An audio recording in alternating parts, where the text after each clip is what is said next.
अभिवादन स्वीकार कीजिए दोस्तों नासिर का। एक छोटी सी कहानी आपके लिए लेकर के आया हूँ। कहानी क्या, ये जो कुछ भी है वो सच्चाई है, इससे मुंह मत मोड़िएगा। मैं जानता हूँ कुछ लोगों को इससे बुरा भी लग सकता है और कुछ लोग इसको नेगेटिव वे में भी ले सकते हैं, लेकिन जो है वो सच है। अभी इस बात को सुनने के बाद भले आप लोग इस बात को न माने, लेकिन अकेले में इसको सोचिएगा कि क्या ये सच है। एक बार एक सेठ ने एक शोरूम खोला और एक बुजुर्ग को इनॉग्रेशन के लिए बुलाया। उद्घाटन के बाद जैसा कि होता है कि शोरूम के मालिक ने उन बुजुर्ग की बड़ी इज्जत की। बड़ी इज्जत अफजाई करने के बाद उनको बताया कि देखिए, यहाँ पे 21,000 चीज़ें हैं इस शोरूम में बेचने के लिए। इसमें से आपको जो भी चाहिए, जितनी चाहिए आप ले लीजिए। बुजुर्ग हंसे और बोले कि इनमें से एक भी चीज़ मुझे जीने के लिए ज़रूरी नहीं लगती। मुझे तो इस बात का ताज्जुब होता है, आश्चर्य होता है कि इंसान इन सभी गैर ज़रूरी चीज़ों का इस्तेमाल करता कहाँ है। अब देखिए, एयर फ्रेशनर के बिना किसकी सांस रुक गई?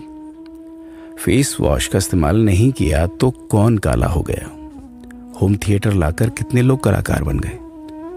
कंडीशनर से किसके बाल मुलायम और काले हुए हैं?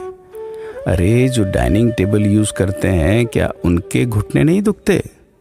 थोड़ा दिमाग पर जोर डालकर याद कीजिए कि हैंड वॉश के बिना आपके किस दादा के पेट में कीड़े हो गए थे। अगर हम डीओ मारकर निकलते हैं तो क्या लोग हमें सूंघने आते हैं? एक्चुअल में तो हम सभी इस प्रकृति को चुनौती दे रहे हैं, वरना बगुला जो होता है वो शैम्पू से नहाता है क्या?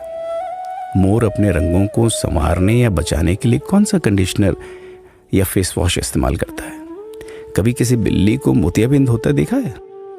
किसी खरगोश के बाल कभी गिरते हुए या सफ़ेद होते हुए देखे हैं? इनहेलर या बाम के बिना भी कुत्ते के सूंघने की क्षमता उतनी ही तेज है। मधुमक्खी का शुगर लेवल बिना दवाई के भी कंट्रोल में ही है। अलार्म के बिना भी मुर्गा रोज उठकर बांग देता है। दरअसल इंसान पैसा खर्च करके दुखी होने की चीजें खुद ही खरीदता रहता है।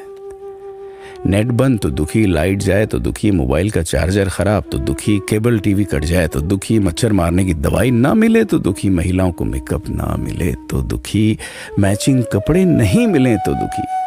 आजकल इंसान 10 मिनट में 20 तरह से दुखी और परेशान रहता है। बाकी तो गुड़ की रोटी या प्याज रोटी खाकर हाथों का तकिया बनाकर पीपल के नीचे जो आराम से सो जाता है, उसे दुखी करने के लिए तो फरिश्तों को नीचे आना पड़ता है। ये सब देखा देखी का खेल है।